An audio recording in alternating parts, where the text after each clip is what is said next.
Activated to warn of impending hazard.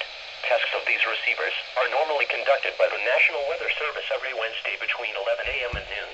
When there is a threat of or existing severe weather in the area, the test will be postponed until the following day.